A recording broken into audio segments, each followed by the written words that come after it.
ಇಡೀ ವಿಜಯಪುರ ಜಿಲ್ಲೆಯಲ್ಲಿ ವಿಜಯಪುರ ಲೋಕಸಭಾ ಕ್ಷೇತ್ರದಲ್ಲಿ ಸುಮಾರು 65 ಮಹಾಶಕ್ತಿ ಕೇಂದ್ರಗಳು ಭಾರತೀಯ ಜನತಾ ಪಾರ್ಟಿ 65 ಮಹಾಶಕ್ತಿ ಕೇಂದ್ರಗಳಲ್ಲಿ ನಮ್ಮ ಅಭ್ಯರ್ಥಿ ಪ್ರವಾಸ ಮಾಡಿದ್ದಾರೆ, ಯಶಸ್ವಿ ಪ್ರಚಾರ ಕಾರ್ಯವನ್ನು ಮಾಡಿದ್ದಾರೆ ಅಂತ ಹೇಳಿ ನಾನು ಬಹಳ ಹೆಮ್ಮೆಯಿಂದ ಹೇಳ್ಕೊಡ್ತೇನೆ. ಎಲ್ಲಾ ತಾಲೂಕಾ ಕೇಂದ್ರಗಳು ಮತ್ತು ನಮ್ಮ ಇಡೀ ಕಾರ್ಯಕರ್ತರೊಂದಿಗೆ ರೋಡ್ ಶೋ, ಬಹಿರಂಗ ಸಭೆಗಳು, ವಿಶೇಷವಾಗಿ ಈ ಬಾರಿ ವಿಜಯಪುರ ಜಿಲ್ಲೆಯಲ್ಲಿ ಕಟ್ಟೆ ಸಭೆಗಳು ಅಂತ ಹೇಳಿ ಒಂದು ಅನೌಪಚಾರಿಕವಾಗಿರುವಂತಹ ಪ್ರಯೋಗ ಭಾರತೀಯ ಜನತಾ ಪಾರ್ಟಿ ಮಾಡಿತ್ತು. ಕಟ್ಟೆ ಸಭೆಗಳ ಮೂಲಕ ಹಲವಾರು ಇಶ್ಯೂಗಳನ್ನ ಗ್ರಾಮೀಣ ಹಂತದಲ್ಲೂ ಚರ್ಚೆ ಆಗುವ ರೀತಿಯಲ್ಲಿ ರಾಷ್ಟ್ರೀಯ ವಿಚಾರವನ್ನ, ರಾಷ್ಟ್ರೀಯ ಇಶ್ಯೂಗಳನ್ನ ಕಟ್ಟೆ ಹಂತದಲ್ಲಿ ಚರ್ಚೆ ಮಾಡುವ ಹಾಗೆ ಮಾಡಿರುವಂತದ್ದು ಹತ್ತತ್ರ ಒಂದು 300ರಷ್ಟು ಕಟ್ಟೆ ಸಭೆಗಳಾಗಿದೆ. ಈ ಎಲ್ಲಾ ಪ್ರಚಾರ ಕಾರ್ಯದ ಮೂಲಕ ನಾನು ವಿಶ್ವಾಸ ವ್ಯಕ್ತಪಡಿಸ್ತೇನೆ, ಸನ್ಮಾನ್ಯ ರಮೇಶ್ ಜಿಗಜಿಣಗಿ ಸಾಹೇಬರು ಭಾರತೀಯ ಜನತಾ ಪಾರ್ಟಿ ಅಭ್ಯರ್ಥಿ ಕಳೆದ ಬಾರಿಗಿಂತ ಅತಿ ಹೆಚ್ಚಿನ ಬಹುಮತದೊಂದಿಗೆ ಗೆಲುವನ್ನ ಸಂಪಾದಿಸಲಿದ್ದಾರೆ. ಎರಡನೇ ಸಂಗತಿ, ಇಡೀ ಕಾಂಗ್ರೆಸ್ ಚುನಾವಣಾ ಕಾರ್ಯವನ್ನು ನೀವು ಗಮನಿಸಿದ್ರೆ ಕಾಂಗ್ರೆಸ್ ಪಕ್ಷದ ಪ್ರಚಾರ ಹೇಗಿತ್ತು ಅಂತ ನಾವು ಯೋಚನೆ ಮಾಡಿದ್ವಿ. ನಾವೊಂದ್ ಕಡೆ ರಾಷ್ಟ್ರದ ಅಭಿವೃದ್ಧಿ, ಸದೃಢ ನೇತೃತ್ವ, ನರೇಂದ್ರ ಮೋದಿ ಅವರ ಸದೃಢ ನೇತೃತ್ವ, ಕಳೆದ 10 ವರ್ಷಗಳಲ್ಲಿ ಆಗಿರುವಂತಹ ಅಭಿವೃದ್ಧಿಯ ವಿಷಯಗಳು, ಹಿಂದೆ ಸ್ವತಂತ್ರ ಬಂದ ನಂತರ ಕಾಂಗ್ರೆಸ್ ಆಡಳಿತದ ಸಂದರ್ಭದಲ್ಲಾಗಿರುವಂತಹ ವೈಫಲ್ಯಗಳನ್ನು ಇಟ್ಟುಕೊಂಡು ಚುನಾವಣೆಯನ್ನ ಮಾಡುವಂತ ಪ್ರಯತ್ನ ಭಾರತೀಯ ಜನತಾ ಪಾರ್ಟಿ ಮಾಡಿದ್ರೆ ಕಾಂಗ್ರೆಸ್ಸಿನ ಸ್ಥಿತಿ ಏನಿತ್ತು ಅಂತ ನಾವು ಪ್ರಶ್ನೆ ಮಾಡಿದಾಗ ಪ್ರಧಾನಮಂತ್ರಿ ಅಭ್ಯರ್ಥಿ ಯಾರು ಅನ್ನುವಂಥದ್ದನ್ನು ಯಾರನ್ನ ಮುಂದಿಟ್ಕೊಂಡು ಹೋಗ್ತಿದ್ದೀರಿ ಅಂತ ಕೇಳಿದ್ರೆ ಉತ್ತರವಿರದೇ ಇರುವಂತ ನೇತೃತ್ವಹೀನತೆಯ ಜೊತೆಗೆ ಕಾಂಗ್ರೆಸ್ ಚುನಾವಣೆ ಮಾಡುವಂತ ಸ್ಥಿತಿ. ಎಲ್ಲೂ ಕೂಡ ಕಾಂಗ್ರೆಸ್ ಹಲವಾರು ಬಾರಿ ನಾವು ಸವಾಲು ಹಾಕಿದಾಗ್ಲೂ ಕೂಡ ನಿಮ್ಮ ಪ್ರಧಾನಮಂತ್ರಿ ಅಭ್ಯರ್ಥಿ ರಾಹುಲ್ ಗಾಂಧಿ ಅಂತ ಹೇಳೋ ದಾಷ್ಟ್ಯ ನಿಮ್ಗಿದೆಯಾ, ಹೇಳಿ ನೋಡೋಣ ನಿಮ್ ಪ್ರಧಾನಮಂತ್ರಿ ಅಭ್ಯರ್ಥಿ ಯಾರು ಅಂತ ಕೇಳಿದ್ರೆ ಕಾಂಗ್ರೆಸ್ ಮತ್ತು ಇಂಡಿ ಅಲಯನ್ಸ್ ಅವ್ರಿಗೆ ಅವರ ನೇತೃತ್ವ ಯಾವುದು ಅನ್ನುವಂಥದ್ದನ್ನ ಗುರುತಿಸ್ಕೊಳ್ಳಿಕ್ಕಾಗ್ಲಿಲ್ಲ. ಆ ರೀತಿ ನೇತೃತ್ವಹೀನತೆಯೊಂದಿಗೆ ಕಾಂಗ್ರೆಸ್ ಪ್ರಚಾರ ಕಾರ್ಯ ಮಾಡಿತ್ತು ಅನ್ನುವಂಥದ್ದು ಬಹಳ ದೊಡ್ಡ ಪ್ಲಸ್ ಪಾಯಿಂಟ್. ನರೇಂದ್ರ ಮೋದಿ ಅವ್ರದ್ದು ಇನ್ನೊಂದು ಕಡೆಗೆ ಸದೃಢ ನೇತೃತ್ವ. ಮೋದಿಯವರು ಬಂದ ನಂತರ ಇಡೀ ಜಗತ್ತಿನಲ್ಲಿ ಭಾರತದ ಗೌರವ ಹೆಚ್ಚಾಗಿದೆ. ಮೋದಿ ಅವರು ಇಡೀ ದೇಶಕ್ಕೆ ಒಂದು ಗೌರವವನ್ನು ತಂದು ಕೊಡುವಷ್ಟರ ಮಟ್ಟಿಗೆ ಹಗಲಿರುಳು ಶ್ರಮಿಸ್ತಿದ್ದಾರೆ. ಮೋದಿಯೇ ಗ್ಯಾರಂಟಿ ಅನ್ನೋದನ್ನ ನಾವು ಮತದಾರರಲ್ಲಿ ಬಿಂಬಿಸುವಲ್ಲಿ ಯಶಸ್ವಿಯಾಗಿದೆ ಅನ್ನುವಂತ ಒಂದು ತೃಪ್ತಿ ನಮಗಿದೆ. ಎರಡನೇ ಸಂಗತಿ, ಇಡೀ ಕಾಂಗ್ರೆಸ್ಗೆ ಏನಾಗಿದೆ ಅಂತ ಹೇಳಿದ್ರೆ ಕಳೆದ ಬಾರಿ ವಿಧಾನಸಭಾ ಗುಂಗಿನಿಂದ ಕರ್ನಾಟಕದ ಕಾಂಗ್ರೆಸ್ ಹೊರಗೆ ಬಂದಿಲ್ಲ. ಕಳೆದ ಬಾರಿ ಏನು ವಿಧಾನಸಭಾ ಚುನಾವಣೆ ಗುಂಗಿದೆಯಲ್ಲ, ಸ್ಟೇಟ್ ಇಶ್ಯೂ ಆಧಾರದ ಮೇಲೆ ನಾವು ಒಂದು ರಾಷ್ಟ್ರೀಯ ಚುನಾವಣೆಯನ್ನು ಎದುರಿಸ್ತೇವೆ ಅಂತ ಕಾಂಗ್ರೆಸ್ ಹೊರಟಿರುವಂತದ್ದು. ನೋಡಿ, ನೀವು ಕಾಂಗ್ರೆಸ್ ಬಳಿ ಏನು ವಿಷಯಕ್ಕೆ ಚರ್ಚೆಗಳದಾವ? ಸುಳ್ಳು ಆರೋಪಗಳು, ನರೇಂದ್ರ ಮೋದಿ ಅವರ ನಿಂದನೆ ಮಾಡುವಂತದ್ದು, ನಮ್ಮ ಅಭ್ಯರ್ಥಿ ಬಗ್ಗೆ ನಿಂದನೆ ಮಾಡೋದನ್ನು ಹೊರತುಪಡಿಸಿದ್ರೆ ಕಾಂಗ್ರೆಸ್ ಬತ್ತಳಿಕೆಯಲ್ಲಿ ಅಸ್ತ್ರಗಳೇ ಇರಲಿಲ್ಲ ಅನ್ನುವಂಥದ್ದು ಚುನಾವಣೆ ಗೆಲ್ಲಿಕ್ಕೆ ನಮ್ಗೆ ಅನುಕೂಲ ಆಗಲಿದೆ ಅನ್ನೋದನ್ನ ಬಹಳ ಸ್ಪಷ್ಟವಾಗಿ ಹೇಳ್ತೇನೆ. ಕಾಂಗ್ರೆಸ್ ಏನ್ ಆರೋಪ ಮಾಡಿದ್ರು?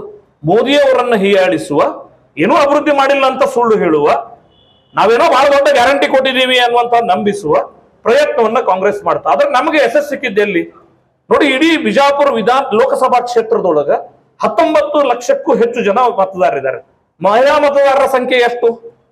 50%, ಹೆಚ್ಚು ಕಡಿಮೆ 50% ಮಹಿಳಾ ಮತದಾರರು. ನಾವು ಮತದಾರರ ಬಳಿ ಗ್ಯಾರಂಟಿ ಬಗ್ಗೆ ಭ್ರಮ ನಿರಸನ ಮೂಡಿದೆ ಅನ್ನೋದನ್ನ ವ್ಯವಸ್ಥಿತವಾಗಿ ನಾವು ಪ್ರಚಾರ ಮಾಡ್ಲಿಕ್ಕೆ ಅವಕಾಶ ಸಿಕ್ಕಿದೆ. 19 ಲಕ್ಷದಲ್ಲಿ ಹತ್ತತ್ರ 9.5 ಲಕ್ಷ ಜನ ಹೆಣ್ಮಕ್ಳಿದ್ದಾರೆ.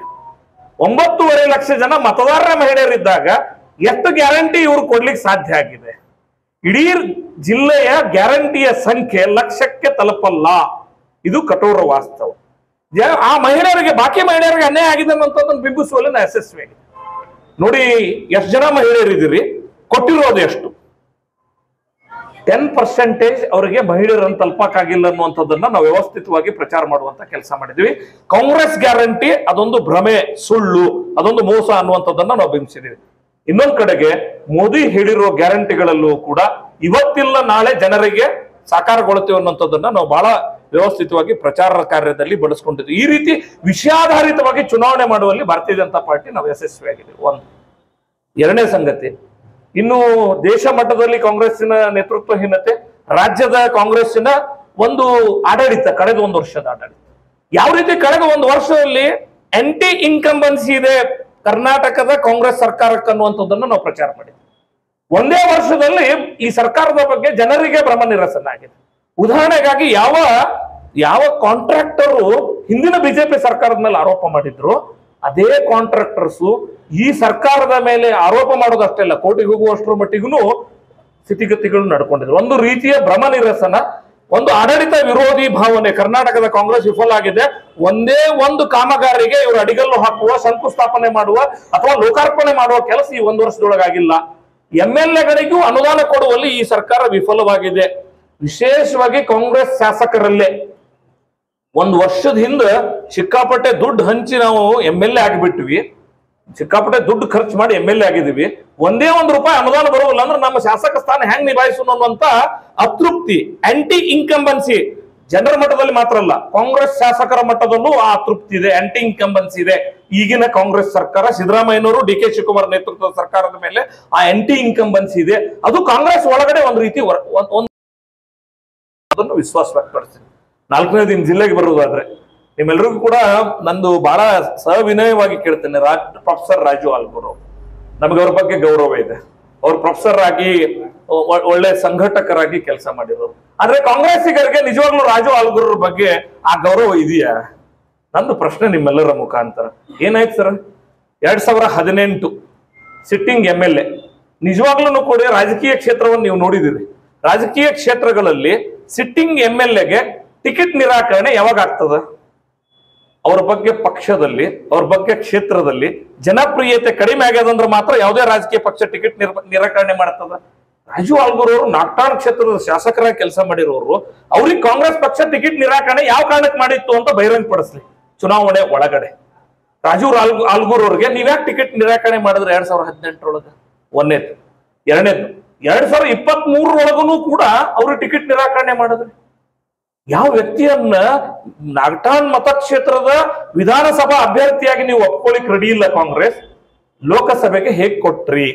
ಯಾಕೆ ಕೊಟ್ರು ಅಂದ್ರೆ ಅವ್ರ ಹತ್ರ ಬೇರೆ ಅಭ್ಯರ್ಥಿಗಳು ಇರ್ಲಿಲ್ಲ ಅಂತ ಹೇಳಿ ಪಾಪದ ರಾಜು ಆಲ್ಗೂರ್ ಅವರಿಗೆ ಇದನ್ನ ಟಿಕೆಟ್ ಅವ್ರ ಕೊರಳಿಗೆ ಹಾಕೋ ಕೆಲಸ ಕಾಂಗ್ರೆಸ್ ಮಾಡಿದೆ. ಇದನ್ನ ನಾನು ಹೇಳ್ತಾ ಇಲ್ಲ, ಈ ಜಿಲ್ಲೆ ಜನ ಹೇಳಕತ್ತಾರ. ಯಾಕೆ ಹೇಳಕತ್ತಾರ್ರಿ? ನೀವು ಯೋಚನೆ ಮಾಡ್ರಿ. ಸನ್ಮಾನ್ಯ ಕಾಂಗ್ರೆಸ್ಸಿನ ಅಧಿನಾಯಕ ಅಂತಾನೆ ಹೇಳ್ತಾರ ರಾಹುಲ್ ಗಾಂಧಿ ಅವರು ಬಿಜಾಪುರಕ್ಕೆ ಬಂದ್ರು. ರಾಹುಲ್ ಗಾಂಧಿ ಅವರು ಬಿಜಾಪುರಕ್ಕೆ ಬಂದು ಏನ್ ಹೇಳಿದ್ರು? ಅವ್ರು ಮಾಡಿರೋ ಪ್ರಚಾರ ಸಭೆಯ ವೇದಿಕೆ ಮೇಲೆ ಕಾಂಗ್ರೆಸ್ಸಿನ ಅಭ್ಯರ್ಥಿ ಇರ್ಲಿಲ್ಲ, ರಾಜು ಆಲ್ಗೂರ್ ಅವ್ರು ಇರದೇನೆ ಪ್ರಚಾರ ಮಾಡಿದ್ರು. ಅವ್ರ ಫೋಟೋನು ಇರ್ಲಿಲ್ಲ. ಹೋಗ್ಲಿ, ನಿಮ್ಮೆಲ್ಲರಿಗೂ ಒಂದು ಪ್ರಶ್ನೆ ಕೇಳ್ತೀನಿ ನಾನು. ಕಾಂಗ್ರೆಸ್ಸಿಗರು ಬಂದಿರೋದೇ ರಾಜು ಆಲ್ಗೂರ್ನ ಚುನಾವಣೆನೇ ನಿಜ ಆಗಿತ್ತಂದ್ರ ರಾಜು ಆಲ್ಗೂರ್ ಅವ್ರಿಗೆ ವೋಟ್ ಹಾಕ್ಲಿ ಅಂತ ಆ ಸಭೆಯಲ್ಲಿ ಆಯ್ತಾ? ಇಡೀ ಆ ಪ್ರಚಾರ ಸಭೆಯಲ್ಲಿ 8 ಜನ ಸ್ಪರ್ಧೆ ಮಾಡಿದಾರೆ ಸರ್ ಲೋಕಸಭೆ. 8 ಜನರೊಳಗ ಅವ್ರು ಉಲ್ಲೇಖ ಮಾಡಿದ ಹೆಸರು ಯಾರ್ದು ಹೇಳಿ? ವೆದರ್ ಪಾಸಿಟಿವ್ ಆರ್ ನೆಗೆಟಿವ್ ಅವ್ರು ಉಲ್ಲೇಖ ಮಾಡಿರೋ ಏಕೈಕ ಹೆಸರು ರಮೇಶ್ ಜಿಗಜಿಣಗಿ. ಇದನ್ನ ಒಪ್ಕೊಳ್ತಿರೋ ಇಲ್ಲೋ ನೀವು ನನಗೆ ಹೇಳ್ರಿ. ಅವ್ರು ಹೇಳಿದ್ ಒಂದೇ, ಆ 8 ಜನ ಅಭ್ಯರ್ಥಿಗಳಲ್ಲಿ 7 ಅಭ್ಯರ್ಥಿ ಹೆಸರು ತೊಗೊಳ್ಳಿಲ್ಲ, ಇನ್ಕ್ಲೂಡಿಂಗ್ ರಾಜು ಆಲ್ಗೂರ್. ಅವ್ರು ತೊಗೊಂಡಿರೋದು ಒಂದೇ ಒಂದು, ರಮೇಶ್ ಜಿಗಜಿಣಗಿ ಅವ್ರನ್ನ ಸೋಲಿಸ್ರಿ ಅಂತ ಹೇಳ್ಯಾರಂತ ಜನಕ್ಕೆ ಅನಿಸ್ತದ. ಅವ್ರು ನಿಜವಾಗ್ಲೂ ಹೆಸರು ತಗೊಂಡಿದ್ದು ಯಾರ್ದು? ಹಂಗಾದಾಗ ರಾಹುಲ್ ಗಾಂಧಿ ಬಿಜಾಪುರಕ್ಕೆ ಬಂದಿದ್ದು ಯಾರ ಪ್ರಚಾರ ಮಾಡಿ ಹೋದಂಗ? ನೇರವಾಗಿ ರಮೇಶ್ ಜಿಗಜಿಣಗಿ ಅವ್ರ ಹೆಸರು ತಗೊಂಡು ಪ್ರಚಾರ ಮಾಡಿ ಹೋದ್ರು. ಅವ್ರಿಗೆ ಹಾಕ್ರಿ ಅಂತ ಹೇಳೋರು, ಹಾಕ್ಬೇಡ್ರಿ ಅಂತ ಹೇಳೋರು ಬೇರೆ ವಿಷಯ. ಅವತ್ತು ವೇದಿಕೆ ಮೇಲೆ ಇರೋರಿಗೆ, ನೋಡುವಂತ ಮಾಧ್ಯಮದವರಿಗೆ, ಅಲ್ಲಿ ಬಂದಿರುವಂತ ಸಾವಿರಾರು ಜನ ಕಾರ್ಯಕರ್ತರಿಗೆ ಎಲ್ಲಾದ್ರೂ ಸನ್ಮಾನ್ಯ ರಾಜು ಆಲ್ಗೂರ್ ಹೆಸರನ್ನು ಹೇಳಿದಾರ ಅಂತ ಕಾಂಗ್ರೆಸ್ ಹೇಳಿ. ಒಂದ್ ರೀತಿ ಕಾಂಗ್ರೆಸ್ ಚುನಾವಣೆಗೆ ಮೊದಲೇ ಒಂದ್ ರೀತಿ ಒಪ್ಕೊಂಡ್ಬಿಟ್ಟಿತ್ತ. ಆ ಕಾರಣಕ್ಕಾಗಿ ಕಾಂಗ್ರೆಸ್ ಸೋಲನ್ನು ಒಪ್ಕೊಂಡ್ರ ಮಾನಸಿಕತೆಯಲ್ಲಿ ಸ್ಟಾರ್ ಪ್ರಚಾರಕರು, ಅವರ ಅಧಿನಾಯಕರು ಬಂದಿರೋ ಪ್ರಚಾರ ಸಭೆಗೆ ಅಭ್ಯರ್ಥಿ ಕರೆದಿಲ್ಲ ಅಂತ ಹೇಳಿದ್ರೆ ಇದು ಕಾಂಗ್ರೆಸ್ ಸೋಲನ್ನು ಒಪ್ಕೊಂಡಿದೆ ಅನ್ನುವಂಥದ್ದೇ ಅರ್ಥೈಸಬೇಕಾಗ್ತದೆ. ಇದು ಎರಡನೇದು. ಇನ್ನೊಂದು ಕಡೆಗೆ ನಮ್ಮ ದೇಶದ ಹೆಮ್ಮೆಯ ಪ್ರಧಾನಿ, ಬರೇ ದೇಶದ ಹೆಮ್ಮೆ ಅಲ್ಲ, ಇಡೀ ಜಗತ್ತಿನಲ್ಲಿ ಎಲ್ಲಿ ಹೋದ್ರು ನರೇಂದ್ರ ಮೋದಿ ಅಂದ್ರೆ ನರೇಂದ್ರ ಮೋದಿ ಅವರು ಬಾಗಲಕೋಟೆಗೆ ಬಂದ್ರು. ವಿಜಾಪುರ ಜಿಲ್ಲೆಯ ಅಭ್ಯರ್ಥಿಯಾಗಿರುವಂತ ರಮೇಶ್ ಜಿಗಜಿಣಗಿ ಅವರು ಹೋಗಿದ ತಕ್ಷಣ ಎರಡೂ ಕೈಯಿಂದ ಅವ್ರ ಕೈ ಗಟ್ಟಿಯಾಗಿ ಹಿಡಿದು, ನಿಮ್ಮ ಆರೋಗ್ಯ ಹೇಗಿದೆ, ನೀವು ಹೇಗೆ ಚುನಾವಣೆ ನಡೀತಿದೆ, ಯಾವ್ದಕ್ಕೆ ಹೆಚ್ಚಿದ್ರು ಸರ್ ಜನ? ಯಾವ್ದು ಭವ್ಯವಾಗಿರುವಂತ ಕಾರ್ಯಕ್ರಮ ಆಗಿತ್ತು? ಒಂದ್ ಕಡೆ ಭಾರತೀಯ ಜನತಾ ಪಾರ್ಟಿ ನಮ್ಮ ಅಭ್ಯರ್ಥಿ, ಇದ್ರ ಬಗ್ಗೆ ಅಭಿಮಾನ ಇಟ್ಕೊಂಡಂತ ನರೇಂದ್ರ ಮೋದಿ ಅವರು ಆ ಬಾಡಿ ಲ್ಯಾಂಗ್ವೇಜ್, ಅವರೊಂದು ಸಂದೇಶ ಕೊಟ್ಟರು. ನರೇಂದ್ರ ಮೋದಿ ಅವರು ನನ್ನ ವರಿಷ್ಠರ ಸಾಥಿ ಅಂತ ಹೇಳಿದ್ರು, ನನಗೆ ಲೋಕಸಭೆ ಒಳಗ ಹಿರಿಯ ಸಹಕಾರಿ, ನನ್ನ ಜೊತೆಗೆ ಸಹಪಾಠಿ ಅನ್ನುವಂತ ಮಾತನ್ನ ನರೇಂದ್ರ ಮೋದಿ ಅವರು ಬಳಸಿದ್ರು. ಇದು ಒಂದು ಅವಿನಾವ ಭಾವಕ್ಕೆ ಹಿಡಿದಿರುವಂತ ಕನ್ನಡಿ. ನಾಲ್ಕನೇ ಸಂಗತಿ, ಇಡೀ ಜಿಲ್ಲೆಯಲ್ಲಿ ನಮ್ಮ ಹೆಮ್ಮೆ ಸಂಸದರಾಗಿರುವಂತ ಸನ್ಮಾನ್ಯ ರಮೇಶ್ ಜಿಗಜಿಣಗಿ ಅವರು. ಸರ್, ಜಿಗಜಿಣಗಿ ಅವರು 40-45 ವರ್ಷ ಸುದೀರ್ಘವಾಗಿರುವಂತ ಒಂದು ಆಡಳಿತವನ್ನ ಈ ಜಿಲ್ಲೆ ಮತ್ತು ಚಿಕ್ಕೋಡಿ ಜಿಲ್ಲೆಯಲ್ಲಿ ನಡೆಸಿದ್ದಾರೆ. ವಿಶೇಷವಾಗಿ ರಾಮಕೃಷ್ಣ ಹೆಗಡೆ ಅವರ ಜೊತೆಗೆ ಅವತ್ತು ಅವರ ಒಡನಾಟ 26ನೇ ವಯಸ್ಸಿನಾಗ ವಿಜಾಪುರ ಜಿಲ್ಲೆಗೆ ಸೇರಿರುವಂತ ದಲಿತ ಕುಟುಂಬದ, ಬಡ ದಲಿತ ಕುಟುಂಬದ, ಅದು ಗ್ರಾಮೀಣ ಭಾಗದ ಒಬ್ಬ ಯುವಕನನ್ನು ಗುರುತಿಸಿ 26ನೇ ವಯಸ್ಸಿನೊಳಗ ಜಿಗಜಿಣಗಿ ಅವರು ಟಿಕೆಟ್ ಕೊಡ್ತಾರಂದ್ರ ಅದು ಜಿಗಜಿಣಗಿ ಅವರ ವ್ಯಕ್ತಿತ್ವ ಹಿಡಿದು ಕನ್ನಡಿ ಅಂತ ಭಾವಿಸ್ತೇನೆ. ಎರಡನೇ ಸಂಗತಿ, ಜಿಗಜಿಣಗಿ ಅವರು ಇಲ್ಲಿ ನಿಂತರು ಹೋಯ್ತು, ಚಿಕ್ಕೋಡಿಗೆ ಹೋದ್ರು ಆಯ್ತು. ಅವರಿಗೆ ನೇರವಾಗಿ ನೀವು ನಮ್ಮಲ್ಲಿ ಬರ್ರಿ, ನಿಮ್ಮಲ್ಲಿ ಬರ್ರಿ, ನಮ್ಮಲ್ಲಿ ಬರ್ರಿ, 3 ಬಾರಿ ಇಲೆಕ್ಷನ್ ನಿಂತಾರ, 3 ಬಾರಿ 3 ಟಿಕೆಟ್ ಬೇರೆ ಬೇರೆ ಪಾರ್ಟಿಯಿಂದ ಪಡೆದಾರ. ಕೊನೆಗೆ ಅವ್ರಿಗೆ ಅನ್ಸಿದ್ದು, ಇಲ್ಲ, ನಾ ಸದೃಢವಾಗಿರುವಂತ ಭಾರತೀಯ ಜನತಾ ಪಾರ್ಟಿಯ ಜೊತೆಗೆ ನಾ ಮುಂದಿನ ದಿನಮಾನಗಳಲ್ಲಿ ಹೋಗ್ಬೇಕಂತ ಇಲ್ಲಿ ಬಂದ ನಂತರ 4ನೇ ಚುನಾವಣೆ ಸರ್ ಭಾರತೀಯ ಜನತಾ ಪಾರ್ಟಿ ಹೆಸರಲ್ಲಿ ರಮೇಶ್ ಜಿಗಜಿಣಗಿ ಗೆಲ್ತಾ ಇರೋದು. ಒಬ್ಬ ವ್ಯಕ್ತಿ ತನ್ನ ವ್ಯಕ್ತಿತ್ವವನ್ನು ಇಟ್ಕೊಳ್ಳದೆ ಇದ್ರು, ಯಾರಿಗೋ ಜಗಳ ಹಚ್ಚಿ, ಯಾರಿಗೋ ಕೆಟ್ಟದನ್ನ ಮಾಡಿ, ನೆಗೆಟಿವ್ ಪಾಲಿಟಿಕ್ಸ್ ಮಾಡೋ ಇಷ್ಟು ಸುದೀರ್ಘ ಅವಧಿ ರಾಜಕಾರಣದಾಗ ಇರ್ಲಕ್ ಸಾಧ್ಯ ಇಲ್ಲ. ಅವರು ಸರ್ವರನ್ನೂ ಒಳಗೊಂಡಂತೆ ಸರ್ವರಿಗೂ ಸಮಪಾಲು, ಸರ್ವರಿಗೂ ಸಮಬಾಳು ಅಂತ ಹೇಳಿ ಮೇಲು ಕೀಳು, ಬಡವ ಬಲ್ಲಿದ ಯಾವುದೂ ಭೇದ ಭಾವ ಮಾಡ್ಲಾರ್ದೆ ಎಲ್ಲರ ಜೊತೆಗೂ ಅವ್ರು ಇಟ್ಕೊಂಡಿರೋಂಥ ಒಡನಾಟ. ಯಾವುದೇ ಸಂದರ್ಭದಲ್ಲೂ ರಮೇಶ್ ಜಿಗಜಿಣಗಿ ಯಾವುದೇ ಒಂದು ಜಗಳ ಹಚ್ಚಿಲ್ಲ. ಇಡೀ ಜಿಲ್ಲೆ ಒಳಗ ಜಿಗಜಿಣಗಿ ಇರುವುದರಿಂದ ಶಾಂತದ ಅನ್ನೋ ಕಾರಣಕ್ಕಾಗಿ ಜಿಗಜಿಣಗಿ ಅವರು ಇಷ್ಟು ಬಾರಿ ಆಯ್ಕೆ ಆಗ್ಲಿಕ್ಕೆ ಸಾಧ್ಯ ಆಗ್ಯದ. 11 ಚುನಾವಣೆ ಗೆಲುವನ್ನು ಸಂಪಾದಿಸ್ಯಾರ. ಸರ್, ಸುಲಭದ ಸಂಗತಿ ಅಲ್ಲ. ನಾವೆಲ್ಲ ಚುನಾವಣೆ ಸ್ಪರ್ಧೆ ಮಾಡಿರೋರಿಗೆ, ಎದುರಿಸಿರೋರಿಗೆ ಇದು ಗೊತ್ತಾಗ್ತದ. ಇಡೀ ಜಿಲ್ಲೆಯೊಳಗ ಜಿಗಜಿಣಗಿ ಅವರು ಮಾಡಿರೋ ಅಭಿವೃದ್ಧಿ ಕಾರ್ಯಗಳ ಬಗ್ಗೆ ರಚನಾತ್ಮಕವಾಗಿ ಇಂಥದ್ದು ಮಾಡಿಲ್ಲ ಅಂತ ಕಾಂಗ್ರೆಸ್ ಎಲ್ಲಾದ್ರೂ ಆರೋಪ ಮಾಡಿದ್ ಕೇಳಿರಿ. ಹತ್ತತ್ರ 1 ಲಕ್ಷ ಕೋಟಿ ರೂಪಾಯಿಯ ಅನುದಾನವನ್ನು ತೆಗೆದುಕೊಂಡು ಬಂದು 1 ಲಕ್ಷ ಕೋಟಿ ಅಭಿವೃದ್ಧಿ ಮಾಡೀನಿ ಅಂತ ಹೇಳಿ ಪುಸ್ತಕ ಪ್ರಿಂಟ್ ಮಾಡಿ ಸನ್ಮಾನ್ಯ ಜಿಗಜಿಣಗಿ ಅವ್ರು ಹೇಳ್ಬೇಕಾದ್ರ ಕಾಂಗ್ರೆಸ್ ಪ್ರಣಾಳಿಕೆಯ ಕನಸನ್ನ ಬಿಡುಗಡೆ ಮಾಡಿದೆ. ಕಾಂಗ್ರೆಸ್ ಅಭ್ಯರ್ಥಿ ಆಯ್ಕೆ ಆದ್ರೆ ಇಲ್ಲಿ ಏನ್ ಮಾಡ್ತೀರಿ ಅಂತ ಹೇಳ್ಯಾರ. ಅವ್ರು ಏನ್ ಹೇಳ್ಯಾರ್ರಿ? IIT, IIM ಮತ್ತೇನು ಸೆಂಟ್ರಲ್ ಯೂನಿವರ್ಸಿಟಿ. ಸರ್, ವಿಜಾಪುರ ಜಿಲ್ಲೆಗೆ ನಿಜವಾಗ್ಲೂ ಅಗತ್ಯ ಇರುವಂತದ್ದು 100% ಗ್ಯಾರಂಟಿ ಹೇಳ್ತೀನಿ, ಏಮ್ಸ್. ನಮ್ ಜಿಗಜಿಣಗಿ ಸಾಹೇಬ ನಾ ಏನ್ ಮಾಡ್ತೀನಿ ಅಂತ ಹೇಳಿಲ್ಲ, ಮಾಡಿ ತೋರಿಸಿ ಅಲ್ಲಿಂದ ಹೇಳು ಕೆಲಸ ಮಾಡ್ಯಾರ. ನನಗೆ ವಿಶ್ವಾಸ ಅದ ಮತ್ತೊಮ್ಮೆ ಅವರು ಈ ಜಿಲ್ಲೆ ಸಂಸದರಾಗಿ ಈ ಜಿಲ್ಲೆ ಅಭಿವೃದ್ಧಿಯೊಳಗೆ ಏನ್ ಕೇಂದ್ರದಿಂದ ಗರಿಷ್ಠವಾಗಿ ಬರಬೇಕು ಆ ಎಲ್ಲ ಕಾರ್ಯಗಳನ್ನು ಈ ಜಿಲ್ಲೆಗೆ ಮಾಡಿಕೊಡಲು ಯಶಸ್ವಿ ಆಗ್ತಾರ. ನಾವು ಹೈವೇ ರಿಪೇರಿ ಮಾಡ್ತೇವಿ, ದುರಸ್ತಿ ಮಾಡ್ತೀವಿ ಅನ್ನೋದು ಪ್ರಣಾಳಿಕೆಯ ಭಾಗ ಆಗ್ಬಿಟ್ರ ಆಡಳಿತ ಏನು ಅನ್ನೋದನ್ನ ನೋಡ್ಬೇಕಾಗ್ತದ. ನಾ ಕಾಂಗ್ರೆಸ್ ಪ್ರಣಾಳಿಕೆ ಕುರಿತು ಹೇಳ್ತಿದ್ದೀನಿ. ಹೈವೇ ದುರಸ್ತಿ ಮಾಡ್ತೇವಿ ಅನ್ನುವಂಥದ್ದನ್ನ ಅವ್ರ ಪ್ರಣಾಳಿಕೆ ಒಳಗೆ ಸೇರಿಸ್ಯಾರ. ನನಗೆ ಆಶ್ಚರ್ಯ ಆಗಿದೆ. ಕಾಂಗ್ರೆಸ್ ನಿಜವಾಗ್ಲೂ ಕೂಡ ಚುನಾವಣೆಗೆ ಮೊದಲು ಸೋಲು ಒಪ್ಪಿಕೊಂಡ ರೀತಿಯ ಪ್ರಚಾರ ಕಾರ್ಯ ಮಾಡಿದೆ. ಅದರ ಬದಲಿಗೆ ಅಪಪ್ರಚಾರದತ್ತ ಅವ್ರಿಗೆ ಹೆಚ್ಚು ಗಮನ ಇತ್ತು. ಜಿಗಜಿಣಗಿ ಅವ್ರ ನಿಂದನೆ ಮಾಡೋದು, ಅವರು ಜಗಳ ಹಚ್ತಾರ ಅಂತ ಅನ್ನೋದು, ಒಂದು ಹಿಟ್ ಅಂಡ್ ರನ್ ಪ್ರಚಾರ. ಕಾಂಗ್ರೆಸ್ ಆದ್ರ ಅಭಿವೃದ್ಧಿ ಆಧಾರದ ಮೇಲೆ, ವಿಷಯಾಧಾರದ ಮೇಲೆ, ನಮ್ಮ ಅಭ್ಯರ್ಥಿಯ ಛಬಿ, ಅಭ್ಯರ್ಥಿಯ ಒಂದು ಪ್ರತಿಮೆ, ಇಮೇಜ್ ಮೇಲೆ, ಮತ್ತೆ ನಮ್ಮ ಪ್ರಧಾನಮಂತ್ರಿಗಳ ಇಮೇಜ್ ಮೇಲೆ, ರಾಜ್ಯದ ನಾಯಕತ್ವ, ವಿಶೇಷವಾಗಿ ಯಡಿಯೂರಪ್ಪನವರು, ವಿಜೇಂದ್ರ ಅವರು, ನಮ್ಮ ಜೊತೆ ಅಣ್ಣಾಮಲೈ ಬಂದಿದ್ರು, ಹಲವಾರು ಜನ ಬಂದು ಪ್ರಚಾರ ಮಾಡಿ ವಿಜಾಪುರ ಜಿಲ್ಲೆಯೊಳಗ ಯಾವುದೇ ಪರಿಸ್ಥಿತಿಯೊಳಗೆ ಕಳೆದ ಬಾರಿಗಿಂತ ಹೆಚ್ಚು ಗರಿಷ್ಠ ಒಂದು ಮತಗಳೊಂದಿಗೆ ಗೆಲ್ಲುವಂತ ಅಡಿಪಾಯ ಹಾಕಿದ್ದಾರೆ. ಮತ್ತೊಮ್ಮೆ ತಮ್ಮೆಲ್ಲರ ಮೂಲಕ ನಾನು ಈ ಜಿಲ್ಲೆಯ ಮತದಾರರ ಬಂಧುಗಳಿಗೆ ಕೈ ಮುಗಿದು ವಿನಂತಿ ಮಾಡ್ಕೊಳ್ತೇನೆ. ರಮೇಶ್ ಜಿಗಜಿಣಗಿ ಅವರಿಗೆ ತಮ್ಮ ಅಮೂಲ್ಯವಾಗಿರುವಂತಹ ಮತವನ್ನು ಕೊಟ್ಟು ಪ್ರಚಂಡ ಬಹುಮತದಿಂದ ಆಯ್ಕೆ ಮಾಡಬೇಕು. ಅಬ್ ಕಿ ಬಾರ್ 400 ಪಾರ್ ಅನ್ನುವಂಥದ್ದನ್ನ ನಾವು ಹೇಳ್ತಿದೀವಿ. ಆ 400ರಲ್ಲಿ ಮೊದಲನೇ ಸಂಸದರಾಗಿ ರಮೇಶ್ ಜಿಗಜಿಣಗಿ ಅವರನ್ನ ಆಯ್ಕೆ ಮಾಡ್ಬೇಕಂತ ಕೈ ಮುಗಿದು ವಿನಂತಿಯನ್ನು ಮಾಡ್ತಾ, ಇಡೀ ಜಿಲ್ಲೆಯ ನಮ್ಮ ಕಾರ್ಯಕರ್ತರಿಗೂ ಕೂಡ ತಮ್ಮಗಳ ಮೂಲಕ ನೋಡಿ, ಸಿಕ್ಕಾಪಟ್ಟೆ ಬಿಸಿಲಿದೆ, 42, 43 ಅಷ್ಟರ ಮಟ್ಟಿಗೆ ಬಿಸಿಲಿರೋದ್ರಿಂದ ಆದಷ್ಟು ಬೇಗ ಎಲ್ಲ ಮತದಾರರ ಬಳಿ ತೆರಳಿ ಅವ್ರಿಗೊಂದು ಪ್ರೇರಣೆದಾಯಿ ಮಾತುಕತೆಯನ್ನು ಮಾಡಿ ಬೇಗ ಬಂದು ಮತದಾನ ಮಾಡುವ ನಿಟ್ಟಿನೊಳಗ ಮತದಾನದ ಕೊನೆಯವರೆಗೂ ಮತದಾರರ ಜೊತೆಗೆ ಸಹಕಾರಿಯಾಗಿ ನಿಂತು ಮತದಾನನ್ನ ಯಶಸ್ವಿಗೊಳಿಸಬೇಕು ಅಂತ ನಮ್ಮ ಕಾರ್ಯಕರ್ತರಲ್ಲೂ ಕೂಡ ನಾನು ವಿನಂತಿಯನ್ನ ತಮ್ಗಳ ಮೂಲಕ ಮಾಡಿ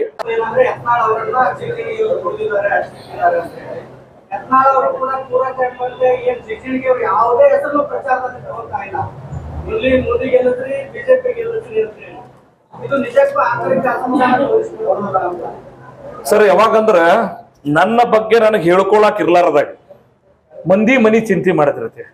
ಕಾಂಗ್ರೆಸ್ಸಿಗರಿಗೆ ನಾ ಈಗೇನು ಹೇಳಿದೆ ಅಂತಿದ್ದೀರಿ, ನಾ ಇಷ್ಟೆಲ್ಲ ಪಾಸಿಟಿವ್ ಆಗಿ ಮುಂದಕ್ಕೆ ಹೋಗ್ತಿದ್ದೀನಿ. ನಾ ಯಾಕೆ ಅದನ್ನ ಹೇಳ್ಬೇಕು?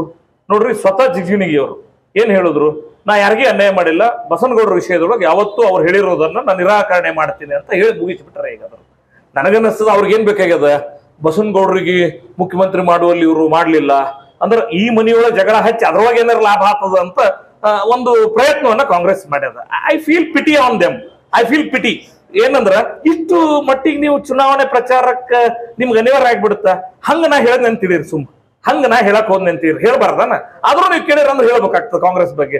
ಕಾಂಗ್ರೆಸ್ ಮನೆ ಒಳಗಿಂದು ಸುದ್ದಿ ಹೇಳೇನ್ರಿ? ಪಾಪ ಎಂ.ಬಿ. ಪಾಟೀಲರಿಗೆ ಎಷ್ಟು ಭರವಸೆ ಕೊಟ್ಟು ಇಡೀ ರಾಜ್ಯ ನಾಯಕರು ಮಾಡ್ತೀವಿ ಅಂತ ಹೇಳಿ ಇವತ್ತು ಅವ್ರ ಕಡೆಯಿಂದ ಎಷ್ಟು ಅದ್ಯಾವ್ದ್ರಿ ಒಂದು ಯಾತ್ರೆ ಮಾಡಿದ್ರಲ್ಲ ರಾಹುಲ್ ಗಾಂಧಿ, ಯಾವ ಯಾತ್ರೆ ಸರ್ ಅದು? ಆ ಯಾತ್ರೆ ಹಿಡ್ಕೊಂಡು ಎಂ.ಬಿ. ಪಾಟೀಲರು ಹಾಕಿದ್ರು ಶ್ರಮ. ನಾ ಹೇಳಿದ್ದು ಹಾಕಿದ್ರು ಕೊನೆಗೆ ಸಿಕ್ಕಿದ್ದೇನೆ ಎಂ.ಬಿ. ಪಾಟೀಲರಿಗೆ. ಅವ್ರು ಬಯಸಿದ ಖಾತೆ ಸಹಿತ ಸಿಕ್ಕಿಲ್ಲ. ತೆಗೆದಿಡಂದ್ರಿ ಅತಿ ಹೆಚ್ಚು ಲಿಂಗಾಯತ್ ಶಾಸಕರಿರೋದು ಯಾರು ಸರ್? ಲಿಂಗಾಯತ್ ಶಾಸಕರಿರೋದು ಯಾರು? ಅತಿ ಹೆಚ್ಚು ಲಿಂಗಾಯತ್ ಶಾಸಕರು ಕಾಂಗ್ರೆಸ್ ಆಗಿದ್ದ ನಂತರ ಒಂದು ಉಪಮುಖ್ಯಮಂತ್ರಿಗೆ ಅರ್ಹತೆ ಕೊಡ್ಲಿಲ್ಲ. ಈಗ ನಮ್ಮ ಪಕ್ಷ ಏನದ್ರಿ ಸರ್, ಸಿಎಂ ಮಟೀರಿಯಲ್ ಎಷ್ಟು ಮಂದಿ ಅಂತ ಹೇಳಿ ನೆನ್ಪಾಯ್ಬಿಟ್ಟು ಅದು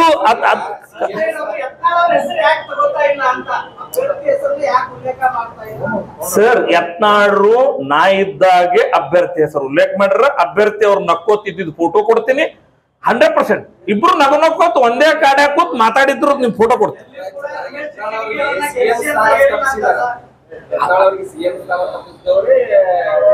ಪಾಪ ಅವ್ರು ಹೇಳಕ್ ಮತ್ತೊಂದು ವಿಷಯನೇ ಇಲ್ಲಲ್ರಿ. ಅವ್ರು ಇಂಥದ್ದು ಹೇಳ್ಕೊತ ಹೋಗೋರು. ಅವ್ರ ಅಭಿವೃದ್ಧಿ ಮಾಡೀನಿ, ನಮ್ಮ ಅಭ್ಯರ್ಥಿ ಹಿಂಗ್ ಗಟ್ಟದಾನ, ಕಳೆದ ಒಂದ್ ವರ್ಷ ನಮ್ಮ ಸರ್ಕಾರದಾಗ ಇದು ಮಾಡಿ ಹೇಳೋಕಿಲ್ಲ. ಅದಕ್ಕೆ ಏನ್ ಹೇಳ್ಬೇಕಾಗ್ಯದ? ಅವ್ರ ಮನ್ಯಾಗ ಜಗಳದಲ್ರಿ ಅಂದ್ರೆ ಏನ್ ಅತೃಪ್ತಿ ಪಡ್ಕೋಬಹುದು ಅಷ್ಟೇ. ಅವ್ರು ಏನ್ ಅಂದ್ರ ಅವ್ರು ಹೇಳಿದ್ ಏನಂದ್ರ ಇವ್ರ ಏನ್ ಹೇಳ್ಕೋತ ಬಂದಾರಲ್ಲ, ಅವ್ರ ಮಾರಿ ಏನ್ ನೋಡಕ್ ಹೋಗ್ಬೇಡ್ರಿ, ಮೋದಿ ಅವ್ರ ಮಾರಿ ನೋಡ್ರಿ ಅಂತ ಹೇಳ್ಯಾರ. ಹೇಳಕ್ ಬಂದವ್ರ ಮುಖ ನೋಡ್ಬೇಡ ಅಂದಾರ. ನೀವ್ ಯಾಕೆ ತಪ್ಪಿಕೊತೀರಿ? ಅದಲ್ಲ, ಹೇಳಕ್ ಬಂದವರು ಕಪ್ಪು ಮಾರಿ ಅವ್ರವ್ರು ಕೆಟ್ಟ ಹೇಳ್ಕೊತ ಹೊಂಟ್ರ. ಅವ್ರ ಮಾರಿ ನೋಡ್ಬೇಡ ಮರ, ಮೋದಿ ಮಾರಿ ನೋಡು ಅಂತ ಹೇಳ್ಯಾರ. ಹೇಳಕ್ ಬಂದವ್ರ ಮಾರಿ ಕಪ್ ಹೋದಿಲ್ರಿ. ಬೇರೆಯವ್ರ ಬಗ್ಗೆ ಕೆಟ್ಟ ಹೇಳೋರು ಯಾರು? ಬೇರೆಯವ್ರ ಬಗ್ಗೆ ನೆಗೆಟಿವ್ ಮಾತಾಡೋರ್ ಮಾರಿ ಕಪ್ ಇರ್ತದ. ಅವನೇನ್ ನೋಡ್ತಿರಿ ಅಂದ್ರೆ ಮಸಿ ಹತ್ತದವಂಗ ಮತ್ತೊಬ್ಬರ ಬಗ್ಗೆ ಅಪಪ್ರಚಾರದೊಳಗೆ ಇಂಟ್ರೆಸ್ಟೆಡ್ ಅರ. ಅವ್ನ ಮಾರಿ ನೋಡ್ಬೇಡ್ರಿ, ಮೋದಿ ಮಾರಿ ನೋಡ್ರಿ ಅಂತ ಅವ್ರು ಹೇಳ್ಯಾರ. ಯಾಕೆ ರಾಂಗ್ ಇಂಟರ್ಪ್ರಿಟೇಷನ್ ಮಾಡ್ತೀರಿ ಸರ್? ಯತ್ನಾಳ್ ಅವರು ಈಗಾಗ್ಲೇನೆ ಈ ಜಿಲ್ಲೆ ಒಳಗೆ 10 ಸಭೆಗಳು ರೋಡ್ ಶೋ ಮಾಡಿ ಈ ಜಿಲ್ಲೆಯ ರಮೇಶ್ ಜಿಗಜಿಣಗಿ ಅವರ ಗೆಲುವು, ಭಾರತೀಯ ಜನತಾ ಪಾರ್ಟಿಯ ಗೆಲುವಿಗೆ ಟಾಂಕಟ್ ನಿಂತಾರ. ಸುಮ್ನೆ ಯತ್ನಾಳ್ ಅವ್ರ ಬಗ್ಗೆ ಅಪಪ್ರಚಾರ ಮಾಡೋರು, ಯತ್ನಾಳ್ ಅವ್ರ ಬಗ್ಗೆ ಕೆಟ್ಟ ವಿಚಾರ ಇಟ್ಕೊಂಡ್ರೆ ಮಾತ್ರ ಇಂಥದ್ದು ಎಬ್ಬಿಸ್ಲಾಕ್ ಸಾಧ್ಯ. ಇದು ಒಳ್ಳೆ ಭಾವನೆ ಇದ್ದವ್ರು ಇಂಥವ್ ಮಾಡಲ್ಲ.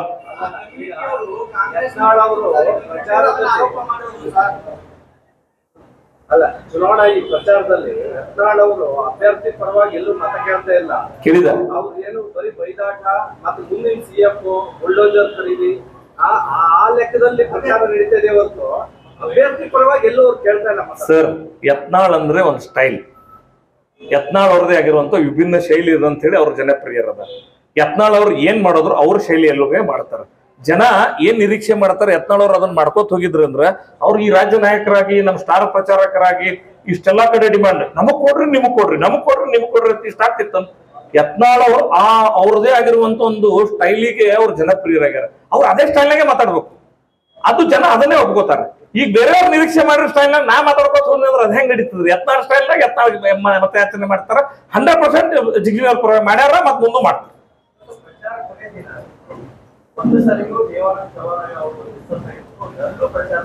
ದೇವಾನಂದ್ ಚವಾಣ್ ಅವರ ಫೋಟೋ ಕೊಡ್ತೀನಿ. ನರೇಂದ್ರ ಮೋದಿ ಅವರು ಏನು ಬಾಗಲಕೋಟೆ ಕಾರ್ಯಕ್ರಮ ಇತ್ತಲ್ಲ, ಅದು ವೇದಿಕೆ ಹಂಚ್ಕೊಂಡ್ರೆ ನಮ್ಮ ಅಭ್ಯರ್ಥಿ ಜೊತೆಗಿರೋ ಫೋಟೋ ಇದೆ. ಬಂದಿರುವಂತ 16,000 ಜನ, ಬಿಜಾಪುರ ಜಿಲ್ಲೆಯಿಂದ ಬಹಳ ಜನ ಬಂದಿದ್ರು. 16,000 ಜನರ ಎದುರುಗಡೆ ಅವ್ರು ವೇದಿಕೆ ಮೇಲೆ ಇದ್ರು. ಅವ್ರು ಭಾಷಣ ಮಾಡ್ಬೇಕಾಗಿತ್ತು. ಅಷ್ಟೊತ್ತಿಗೆ ಮೋದಿಯವರು ಒಂದು 5 ನಿಮಿಷ ಬೇಗ ಬಂದಿರೋದ್ರಿಂದ ವ್ಯತ್ಯಾಸ ಆಗಿದೆ. ಚವಾಣ್ರು ನಮ್ ಜೊತೆಗೆ ಇದ್ದಾರೆ. ಜಿಲ್ಲೆಯ ಪ್ರಚಾರಕ್ಕಾಗಿ ಮೋದಿಯವರು ಬಾಗಲಕೋಟೆಗೆ ಬಂದಿದ್ರು ಸರ್. ಎರಡೂ ಸರಿ ಮಾಡಿದ್ದಾರೆ ಸರ್.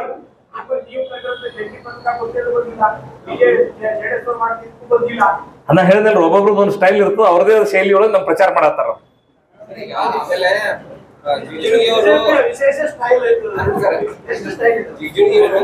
ಒಂದು ಮಾಧ್ಯಮಕ್ಕೆ ಒಂದು ಗೈಡ್ ಕೊಟ್ಟಿದ್ದಾರೆ, ಅಲ್ಪಸಂಖ್ಯಾತರ ಜೊತೆ ಬಿಜೆಪಿ ಇಲ್ಲ ಅಂತ.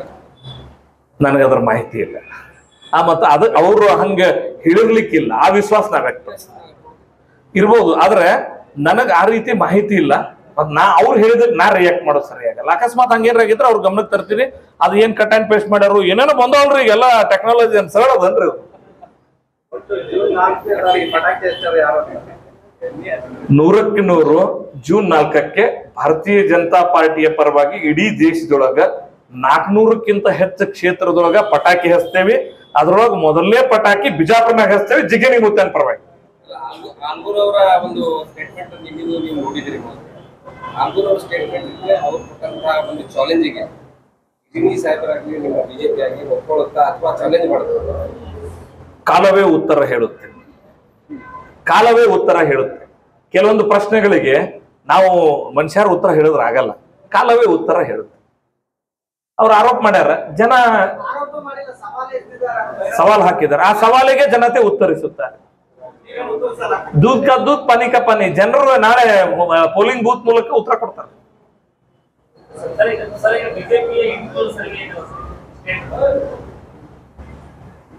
ನಾವು ಸರ್ವೆಗಿಂತ ಹೆಚ್ಚಿಗೆ ಪ್ರಯತ್ನದ ನಂಬಿಕೆ ಇಟ್ಕೊಂಡಿವಿ. ಹಿಂಗಾಗಿ ನಮ್ ಪ್ರಯತ್ನ ನೋಡಿದ್ರೆ ನಮ್ಗೆ ಆತ್ಮವಿಶ್ವಾಸ ಅದ. ಸರ್ವೆ ಯಾರು ಮಾಡಿಸ್ತಾರ ಅಂದ್ರೆ ಡೌಟ್ ಇರೋರು ಮಾಡಿಸ್ತಾರೆ, ನಾವು ಸರ್ವೆ ಮಾಡಲ್ಲ, ನಮ್ ಪ್ರಯತ್ನ. ಈಗ ಏನ್ ಹೇಳ್ತೀವಿ ಈಗ ಇದ್ ಮಾಡಕ್ ಆಗಲ್ಲ ರಿಸಲ್ಟ್. ಆದ್ರೆ ಜೆಡಿಎಸ್ ಏನ್ ಪ್ರಕರಣ ಆಯ್ತು ಅದು ಬಿಜೆಪಿಗೆ ಎಫೆಕ್ಟ್ ಆಯ್ತಾ? ಸರ್, ಜೆಡಿಎಸ್ ಪ್ರಕರಣದ ಕುರಿತು ನಾನು ಅದು ಜೆಡಿಎಸ್ ಪ್ರಕರಣ ಅಂತ ಒಪ್ಪಲ್ಲ. ಒಂದೇದು ಅದೇನೋ ಒಂದು ಈಗಿನ ಮಾಹಿತಿಯ ಪ್ರಕಾರ ಒಂದು ಘಟನೆ ಕೆಟ್ಟದಾಗಿರುವಂಥದ್ದು ಬಹಳ ಎಲ್ಲರೂ ಕೂಡ ಯೋಚನೆ ಮಾಡಬೇಕಂತ ಘಟನೆ ನಡೆದಿದೆ. ನಾವೆಲ್ಲ ಮನುಕುಲಕ್ಕೆ ಯೋಚನೆ ಮಾಡಬೇಕಾದ ರೀತಿಯೊಳಗೆ ಇವತ್ತಂತರೂ ಸುದ್ದಿ ಇದೆ. ಕಾನೂನು ತಂದೆ ಆಗಿರುವಂತ ನೀವು ಗಮನಿಸಿದ್ರಿ ಅಂತ ಭಾವಿಸ್ತೇನೆ. ಎಲ್ಲಾ ಸಂಗತಿಗಳು ಏನೇನ್ ಮಾಡಬೇಕು ಕಾನೂನಾತ್ಮಕವಾಗಿ ಕೆಲಸಗಳು ಮುಂದಕ್ಕೆ ಹೋಗಿದೆ. ನಮ್ಮ ಪಕ್ಷದ ಕಡೆಯಿಂದ ನಮ್ಮ ವರಿಷ್ಠರಾಗಿರುವಂತ ಅಮಿತ್ ಶಾ ಅವರು ಈ ರೀತಿಯ ವಿಷಯಗಳಲ್ಲಿ ಯಾವುದೇ ಕಾಂಪ್ರಮೈಸ್ ಇಲ್ಲ ಅಂತ ಅವರು ಹೇಳಿಬಿಟ್ಟಿದ್ದಾರೆ. ಅಮಿತ್ ಶಾ ಅವರಿಗೆ ಅವರು ಆಲ್ರೆಡಿ ದೇವರಾಜೇಗೌಡ ಅವರು ಒಂದು ಲೆಟರ್ ಬರೆದಿದ್ದಾರೆ, ಇವ್ರಿಗೆ ಟಿಕೆಟ್ ಕೊಡಬೇಡಿ, ಇವ್ರ ಮೇಲೆ ಇಂಥ ಆರೋಪಗಳು ಟಿಕೆಟ್ ಕೊಟ್ಟಿದ್ದಾರೆ ಅಂತ. ಸರ್, ನಾನು ನಿಮ್ಗೆ ಒಂದ್ ಸ್ವಲ್ಪ ದಿವ್ಸ ಬಿಡ್ರಿ, ಇದು ಚುನಾವಣೆ ಮುಗಿಲಿ, ಯಾರ್ಯಾರ ಮೇಲೆ ಯಾರ್ಯಾರ ಲೆಟರ್ ಹೆಂಗ್ ಬರದಾರ, ಯಾರ್ಯಾರ್ದು ಏನದ ಚಿಟ್ಟಿ ತೆಗೆದು ಇಡ್ತೀನಿ ಆರೋಪಗಳದ್ದು. ಅಲ್ಲಿಂದ ನೀವು ಒಂದ್ 15 ದಿನದ ನಂತರ ಈ ಎಲ್ಲಾ ಘಟನೆಗಳ ಕುರಿತು ಇವತ್ತು ನಡೀತಿರೋ ಸಂಗತಿಗಳ ಕುರಿತು ನಿಮ್ಗೆ ಅರ್ಥ ಆಗ್ತದೆ. ಬಿಜೆಪಿಗೆ ಮುಜುಗರ ಆಗಿದ್ದು ನಿಜ ಈ ಘಟನೆ. ಅಲ್ರಿ, ಬಿಜೆಪಿಗೆ ಯಾಕೆ ಮುಜುಗರ ಆಗ್ತದ? ಈಗ ನೀವು ಅರ್ಥ ಮಾಡ್ಕೊಳ್ರಿ, ನಾವು ಎಲ್ಲರ ಹಂಗೆ ನಮ್ಮ ಮನಸ್ಸು ಕೂಡ ಏನಪ್ಪ ಇದು ಅನ್ನೋಂಥ ಸಂಗತಿ ಸ್ವಾಭಾವಿಕ ಇರುತ್ತೆ. ಆದ್ರೆ ಅದ್ರ ಅರ್ಥ ಈ ಕಾಂಗ್ರೆಸ್ನವ್ರಿಗೆ ಆಗಿಲ್ಲ ಅಂತ ಹೇಳಿ ನೋಡೋಣ. ಇಷ್ಟೆಲ್ಲ ಘಟನೆ ನಡೆದಲ್ಲ, ಕಾಂಗ್ರೆಸ್ಸಿಗೆ ಒಂದು ನಮೂನಿ ಅನ್ಸಿಲ್ಲ, ನಾವು ನಮ್ಮ ಆಡಳಿತ ಸರ್ಕಾರದ ಇದ್ದಲ್ಲಿ ಅಥವಾ ನಮ್ಮ ಹಿಂದಿನ ಅಲಯನ್ಸ್ ನಡೆದಾಗ ಇದೆಲ್ಲ ನಡೆದವ್ರಿಗೆ ಆಗಿಲ್ಲ ಅಂತ ಹೇಳಿ ಕಾಂಗ್ರೆಸ್ನವ್ರು ನೋಡೋಣ್ರಿ. ಯಾರೇ ಮನುಷ್ಯ ಹೃದಯ ಇದ್ದವ್ರಿಗೆ ಏನಪ್ಪಾ ಹಿಂಗ್ ಘಟನೆ ಆಗ್ಯದ ಅಂತ ಹೇಳಕತ್ತಾರ, ಸತ್ಯ ಯಾವ್ದೋ ಸುಳ್ಳು ಯಾವ್ದೋ ಬೇರೆ ವಿಷಯ.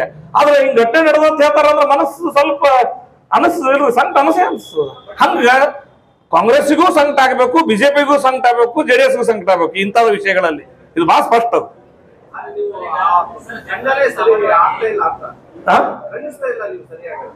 ಸರ್, ಏನಾಗ್ಯದ ಹೋಗ್ಲಿ, ವಿರೋಧ ಪಕ್ಷದವ್ರ ಚಂದ ಖಂಡನೆ ಮಾಡ್ಲಿ. ಈಗ ಅವರು ಜಗಳ ಹಚ್ಚಕ್ಕ ಚುನಾವಣೆ ಪ್ರಚಾರಕ್ಕೆ ಬಳಸೋತಾರ. ಇದನ್ನ ನಾವು ವಿನಂತಿ ಮಾಡ್ಕೊಳ್ತೀನಿ, ಗಟ್ಟಿಯಾಗಿ ನೀವೇನ್ ಆಡಳಿತದಾಗ ಇದ್ರಲ್ಲ ಕಾಂಗ್ರೆಸ್ನವರು, ನೀವರ ಗಟ್ಟಿಯಾಗಿ ಏನ್ರಿ ಮಾಡ್ರಿ ಮರ. ಕೈಯಾಗ ಆಡಳಿತ ಅದ, ಕಾನೂನು ಅದ, ಎಲ್ಲ ಅದ. ನೀವೇನ್ ಮಾಡ್ತೀರಿ ಮಾಡ್ರಿ, ನಾವ್ ಯಾವಾಗ ಅಡ್ಡ ಬಂದ್ರು ಹೇಳ್ರಿ, ಕೈಯಾಗ ಅದ ಮಾಡಿ ತೋರಿಸ್ರಿ. ರಾಜಕೀಯ ಅಲ್ಲ, ಈ ಪ್ರಕರಣದ ರಾಜಕೀಯ ಲಾಭ ಪಡೆಯೋ ಪ್ರಯತ್ನ ಕಾಂಗ್ರೆಸ್ ಮಾಡಿದ್ ನಿಮ್ಗೂ ಗೊತ್ತಲ್ಲ. ಯಾಕೆ ಸುಮ್ಮನೆ ನಮಗೆ ಆತ್ಮವಂಚನೆ ಮಾಡ್ಕೋತೀರಿ ಹೇಳ್ರಿ? ಸ್ವಚ್ಛ ಏನಾದ್ರು ಇದ್ರ ರಾಜಕೀಯ ಲಾಭ ಪಡೆಯೋ ಪ್ರಯತ್ನ ಹೆಚ್ಚದ, ಅದನ್ನ ಖಂಡಿಸುವ, ಅದ್ರ ಮೇಲೆ ಕ್ರಮ ಕೈಗೊಳ್ಳುವ, ಇದು ದೂದ್ ಕಾ ದೂದ್ ಪಾನಿ ಕಾ ಪಾನಿ ಮಾಡ್ಬೇಕು ಅನ್ನೋ ಮಾನಸಿಕತೆ ಕಾಂಗ್ರೆಸ್ ಎಲ್ಲಾದ್ರೂ ತೋರ್ಸದ, ಅದು ಆಗ್ಬೇಕು.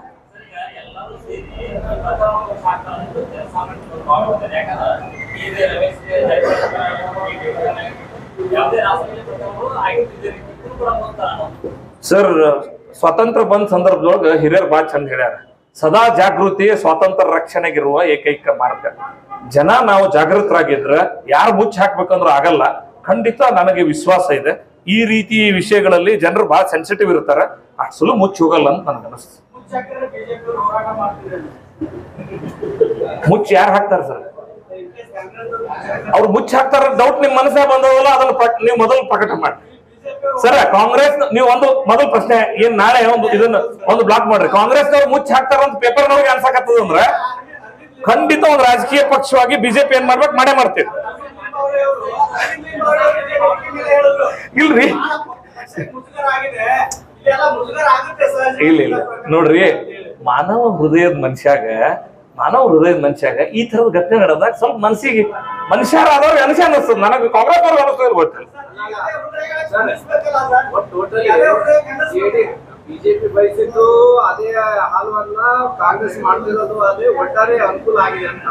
ಯಾವ ವಿಷಯದಲ್ಲಿ ಸರ್? ಇಲ್ಲ ಸರ್, ಖಂಡಿತ ಇವೆಲ್ಲ ಸಂಕಟ ಪಡುವ ಘಟನೆಗಳು 100% ನಮ್ಗೆ ಅನಿಸ್ತದ, ಏನಪ್ಪ ಹಿಂಗ ಆಗ್ಯದನು ಅನ್ನುವಂಥದ್ದು ಒಂದು ಪ್ರಶ್ನೆ ಇದೆ. ಕಾಂಗ್ರೆಸ್ ಮತ್ತು ಬಿಜೆಪಿ ಇದರಲ್ಲಿ ಒಂದು ಪ್ರಾದೇಶಿಕ ಪಕ್ಷ ಇಲ್ಲಿ ಅವನತಿ ಆದಂಗ ಆಗುತ್ತೆ.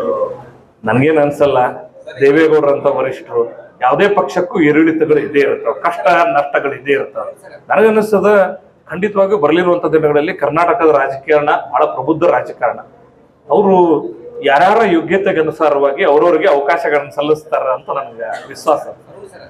ನೀವು ಒಬ್ಬ ಪ್ರಜ್ಞಾವಂತ ರಾಜಕಾರಣಿಯಾಗಿ ಇಲ್ಲಿವರೆಗೆ ಏನು ಈ ಘಟನೆ ನಡೆದಿದೆ, ಪ್ರಜ್ವಲ್ ಘಟನೆ ಯಾವ ರೀತಿ ಸರ್, ನೀವು ಆಲ್ರೆಡಿ ಟ್ಯಾಂಪ್ಲೇಟ್ ಹಾಕಿದಿರಿ, ನಡೆದಿರೋ ಪ್ರಜ್ವಲ್ ಘಟನೆ ಖಂಡಿಸ್ತೀರಿ ಅನ್ನುವಂಥದ್ದು ಟ್ಯಾಂಪ್ಲೇಟ್ ಹಾಕಿದಿರಿ. ಅದ್ರೊಳಗೆ ನಾ ಎಲ್ಲಿ ಶಬ್ದ ತೋರಿಸ್ಬೇಕಂತ ಯೋಚನೆ ಮಾಡಾಕ್ತೇನೆ. Give me some time, I will react after election. ಜಗತ್ತಿನೊಳಗೆ ಅತಿ ದೊಡ್ಡ ಪ್ರಜಾತಾಂತ್ರಿಕ ಹಬ್ಬ ಚುನಾವಣೆ. ಈ ಪ್ರಜಾತಾಂತ್ರಿಕ ಹಬ್ಬದಲ್ಲಿ ಅತಿ ಹೆಚ್ಚು ಮತದಾರರು ಭಾಗಿಯಾಗಬೇಕು, ತಮ್ಮ ಮತಾಧಿಕಾರವನ್ನ ಚಲಾಯಿಸಬೇಕು. ಅತಿ ಹೆಚ್ಚು ಜನ ಬಿಸಿಲಿರಲಿ, ಗಾಳಿ ಇರಲಿ, ಮಳೆ ಇರಲಿ, ಮುಂದಿನ 5 ವರ್ಷಕ್ಕೆ ಈ ದೇಶದ ಭವಿಷ್ಯ ನಿರ್ಣಯ ಮಾಡುವ ಈ ಚುನಾವಣೆ ಒಳಗ ತಮ್ಮ ಆದೇಶವನ್ನ ಕೊಡಬೇಕು, ಜನಾದೇಶವನ್ನ ಕೊಡಬೇಕು. ಇವತ್ತು ಬೆಂಗಳೂರಿನಲ್ಲಿ ಆಗಿರೋದು ಪರಿಣಾಮವಾಗಿ ನೀವೆಲ್ಲರೂ ಗಮನಿಸಿದ್ರಿ. ನಮಗೆ ಎಷ್ಟು ಆಗ್ಬೇಕು ಅಂತ ನಿರೀಕ್ಷೆ ಇತ್ತು, ಬೇರೆ ಕಡೆಗೆ ಹೋಲಿಕೆ ಮಾಡಿದಾಗ ಕಡಿಮೆ ಆಗಿದೆ ಅನ್ನೋಂಥದ್ದಿದೆ. ಅದಕ್ಕಾಗಿ ಭಾರತೀಯ ಜನತಾ ಪಾರ್ಟಿ ವಿಶೇಷವಾಗಿ ನಮ್ಮೆಲ್ಲ ಕಾರ್ಯಕರ್ತರಿಗೆ ಮತದಾರರ ಆ್ಯಪ್ ಒಂದು ಅಲ್ಲೇ ಹುಡುಕಿ, ಇಲೆಕ್ಷನ್ ಕಮಿಷನ್ ಮಾಡ್ಯದ, ಅದನ್ನು ಡೌನ್ಲೋಡ್ ಮಾಡ್ಕೊಂಡು ಅದರಲ್ಲಿ ಮತದಾರನ ಹುಡುಕಿ ಕೊಡ್ಬೋದು ಸರ್. ಏನಾಗ್ಯದ, ಇದು ಬಹಳ ದೊಡ್ಡ ಸಿಟಿ, ಒಂದು ಕಾಂಪ್ಲೆಕ್ಸ್ ಇದಿರ್ತದೆ ವ್ಯವಸ್ಥೆ. ಯಾವ ಓಣಿಯಿಂದ ಯಾವ ಓಣಿ ತನ ಒಂದು ಬೂತ್. ಈ ಬೂತ್ನಾಗ ನಾ 1 ತಿಂಗಳ ಹಿಂದೆ ಇದ್ದೆ, ಬಾಡಿಗೆ ಮನೆಯಿಂದ ಬೇರೆ ಮನೆಗೆ ಶಿಫ್ಟ್ ಆಗ್ತೇನೆ. ಹಿಂಗಾಗಿ ನಾನು ಮತ ಒಂದ್ ಕಡೆ ಮತ್ತು ಇನ್ನೊಂದು ಬೂತಲ್ಲಿ ವಾಸಿಸುವುದು, ಈ ರೀತಿ ಒಂದಷ್ಟು ವ್ಯತ್ಯಾಸಗಳಿರ್ತಾವ. ಆ ಕಾರಣಕ್ಕಾಗಿ ನಾವು ಮತದಾರರ ಆ್ಯಪ್ ಅನ್ನ ಬಳಸಬೇಕು ಅಂತ ತಮ್ಮ ಮೂಲಕ ವಿನಂತಿ ಮಾಡ್ತೀನಿ. ಹಂಗೆ ಬಿಜೆಪಿ ನಮ್ಮೆಲ್ಲಾ ಕಾರ್ಯಕರ್ತರ ಬಳಿ ಆ ಮತದಾರರ ಆ್ಯಪ್ ಅದ, ಚುನಾವಣಾ ಕಮಿಷನ್ ಮಾಡಿರುವಂತ ಮತದಾರರ ಆ್ಯಪ್ ಅದ. ದಯವಿಟ್ಟು ನಾನು ಸಾರ್ವಜನಿಕರಲ್ಲಿ ವಿನಂತಿ ಮಾಡ್ಕೊಳ್ತೀನಿ, ನೀವು ಈ ಮತದಾರರ ಆ್ಯಪ್ನೊಳಗ ನಮ್ ಕಾರ್ಯಕರ್ತರನ್ನ ಕಾಂಟ್ಯಾಕ್ಟ್ ಮಾಡಿದ್ರೆ ನಿಮ್ ಮತ ಎಲ್ಲಿ ಬರ್ತದ ಮತ್ತು ಚೀಟಿ ಸ್ಲಿಪ್ ಅವ್ರಿಗೆ ಕಳಿಸ್ಬೋದು. ನೇರವಾಗಿ ಹುಡುಕು ಅಂತ ಬರುತ್ತೆ ಸರ್. ಅದೊಂದು ಸರ್ ಟೆಕ್ನಿಕಲ್ ಒಂದು ಸಣ್ಣ ಎರರ್ ಆಗ್ಯದ, ಅದನ್ನ ಸರಿ ಮಾಡಿಸ್ತೇವೆ ಸರ್, ಸಾಯಂಕಾಲದೊಳಗಡೆ ಸರಿ ಮಾಡಿಸ್ತೇವೆ ಸರ್. ಇದು ಗೌರ್ಮೆಂಟಿನ ಡೇಟಾನೇ ಉಪಯೋಗಿಸ್ಕೊಂಡು ಅದನ್ನು ಸರಳೀಕೃತಗೊಳಿಸುವಂತ ಪ್ರಯತ್ನ ನಾವು ಮಾಡ್ತೀವಿ. ಹೌದೌದು. और नए न्यूज़ों के लिए देखते रहिए अपना चैनल TV22 न्यूज़। लाइक करें, शेयर करें, सब्सक्राइब करें और बेल आइकन बटन दबाना ना भूलें।